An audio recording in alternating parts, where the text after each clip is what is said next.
I told our guys after the game last night versus Ohio State, we have to move on very, very quickly. Enjoy the moment, but at the same time, we can't have any type of letdown here moving forward versus Norfolk State. When we scheduled this game, I knew obviously coming off a big game like Ohio State in the Gavitt games, people can look past a Norfolk State. But the reason we scheduled them was because they were in the NCAA tournament last year. They beat App State, I think, in the play-in game. Then they lost to Gonzaga. Coach Jones does a tremendous job. He's been at Norfolk State for a long time.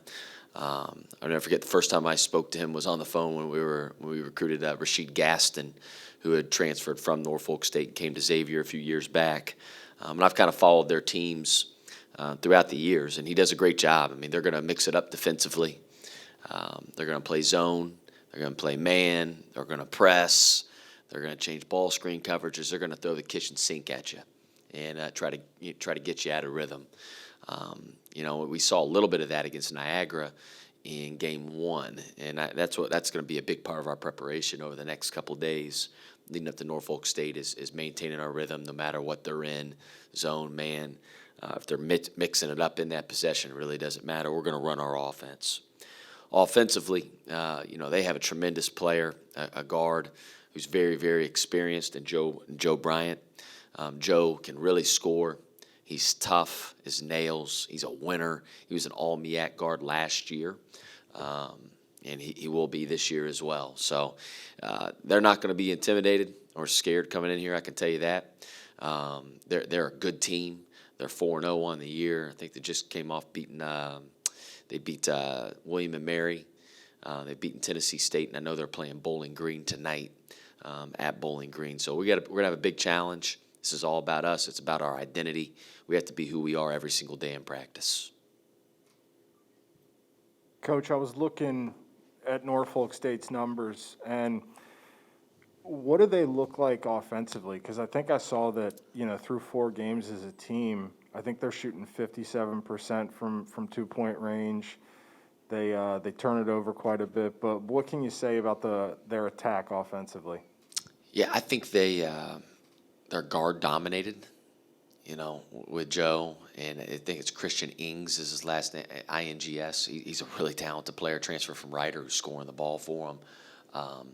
They got very creative guards, right? They can score the ball. They can get in the paint. They're going to space you out. They're going to spread you out, try to drive you, ball screen. And he gives those guys a lot of freedom, and they are talented. And then, you look at the turnovers. They have a lot of turnovers on the year. It's early. I think they'll get that cleaned up, hopefully after Xavier, though. Through 3 games, I'm curious how much of a handle you have on what you're starting to notice in terms of, hey, we're really good at this. We still need to work on this. Like, is it too early for you to tell the way that you want this team to play and the things that you want to specifically do from game to game?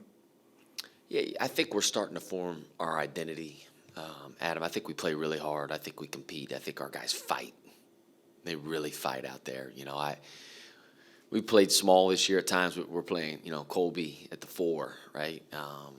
But like our guys' physicality has been great in every game. I thought we played really hard on the defensive end. We give extra effort plays, whether it's diving on the floor, fronting in the low post, blocking out. Our rebounding numbers are terrific. They can get better, but they're pretty dang good. So I think that's starting to become our identity of our team. We got to continue to clean up the offensive end as far as just the sharing the ball. I think there's some possessions where our ball can move even better. I thought we had a few more better possessions against Ohio State than we had previously versus Kent State and versus Niagara. That takes time. Offense is about rhythm and execution and timing, so it takes a little bit longer to get better at offense than it does defense. We got to clean that area up, though, just valuing the ball, moving the ball. And I think we took a positive step against Ohio State, but we got to continue to see that moving forward. And then, as like a guy like Jack, we're trying to figure him out as we kind of go here, right? Like I said, we didn't have all summer with Jack. We didn't have the fall with Jack. But he's really good. I mean, we can play through Jack. in the post and on the perimeter. He's a really good decision maker and has a lot of poise out there. How is Zach doing with his recovery? He's doing well. I think it's progressing every day. It's still kind of the plan is, around December 1-ish, around in there is kind of his timetable to return.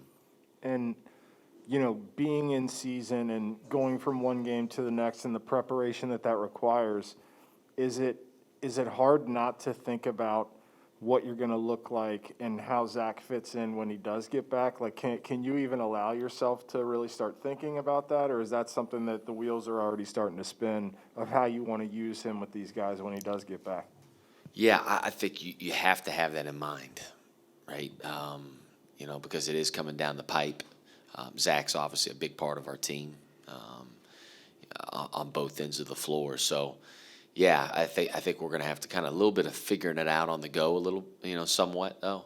You hate to do that, but it is what it is, right? I think as Jack's gotten healthy, we're starting to change a little bit, offensively and defensively. The same thing will happen with Zach when he rejoins the team. And you've talked about this before, but Zach has expressed an interest in playing more of that four-man spot. And with Jack's development and what he's been able to do, especially recently, do you feel like that gives you a pretty good opportunity to play with those lineups in that regard? Yeah, my job is to put the best players out there on the floor. They're going to give us the best chance of winning. And Zach, I think we got to figure it out defensively, Adam. Like, there's certain games it's easier to play two bigger guys together. Certain games it's harder, right? And I think, for example, like how Ohio State was using E.J. Liddell, right? I mean, he's a matchup problem. Can you switch? How are you going to hedge those ball screens? They're going to put you in a position where you're going to be, stretched a little bit.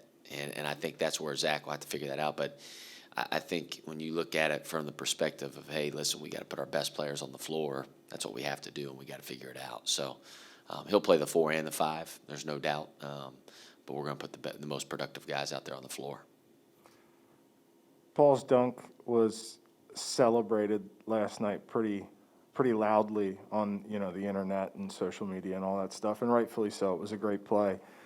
I wanted to ask you about sort of the play itself, and I noticed rewatching it that the reason that Paul got to the rim the way that he did was because Colby sealed E.J. Liddell. Was that something that Colby just instinctively did, or was that part of a design play where you wanted him to sort of pin E.J. on his back so Paul had space to get there? Yeah, I think first, Jack Nungy set a great screen. He set a terrific screen, but Colby's job was to seal the shot blocker, right? You try to ground the shot blocker as best you can. It's almost like you're setting a screen, but you're kind of asking for the ball, which was a great play. I think Colby could have held him a little bit longer. I wish he would have on the seal, but it made it, a highlight play for Paul rather than being a wide open layup and dunk. It was a contested one. But you see that's a trend in basketball as you kind of watch throughout a lot of those seal screens. And it was a great play by Jack and great play by Colby that allowed Paul to get that opportunity, right, to get that highlight play.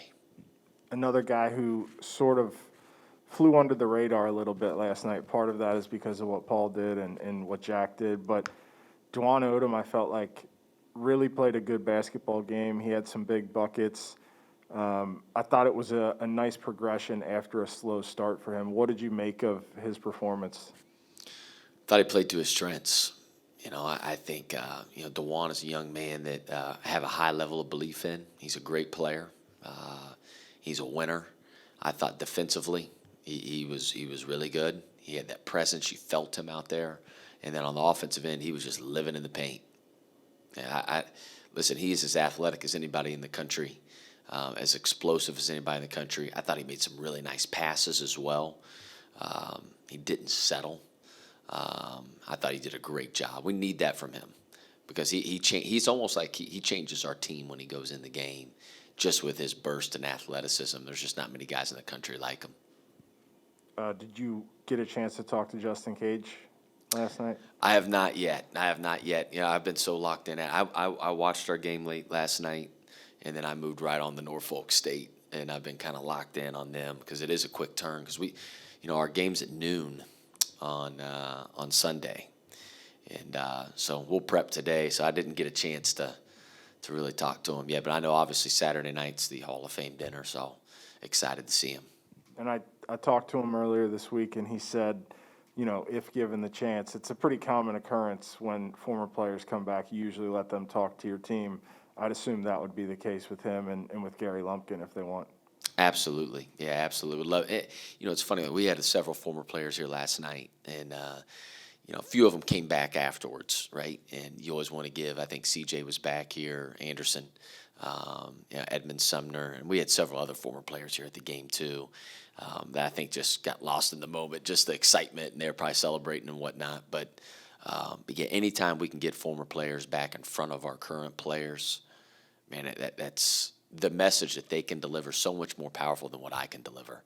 Because I always say, listen, we play for those guys that came before us to help build this place into what Xavier is today.